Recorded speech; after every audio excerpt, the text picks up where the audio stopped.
मी स्वप्नाली, तुम्ही बघत आहात आपले बदलापूर। आपण सध्या उल्हास नदीवरती आलेलो आहोत आणि उल्हास नदीचे लाईव्ह अपडेट्स आपण या व्हिडिओच्या माध्यमातून घेणार आहोत।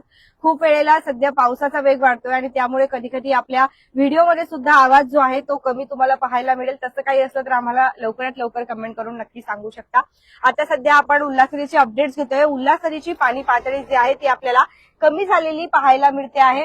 सध्या आपण जर बघितलं तर याच टायमाला काल आपण ज्या वेळेला लाईव्ह केलं त्यावेळेस उल्हास नदीने त्याची इशारा पातळी जी आहे ती गाठलेली होती, जी 16.5 आहे आणि धोक्याची पातळी देखील ओलांडली होती त्याच्या सुमारास आणि पूर परिस्थिती निर्माण होईल अशी संभावना जी आहे ती वर्तवली जात होती।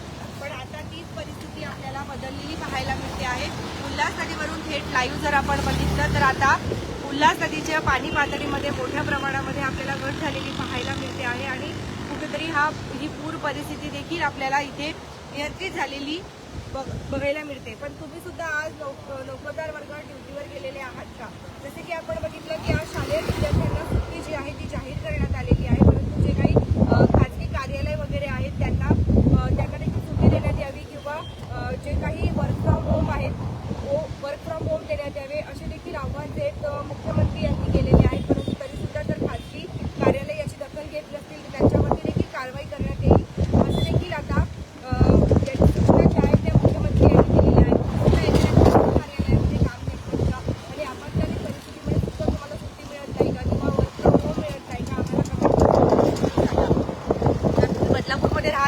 आणि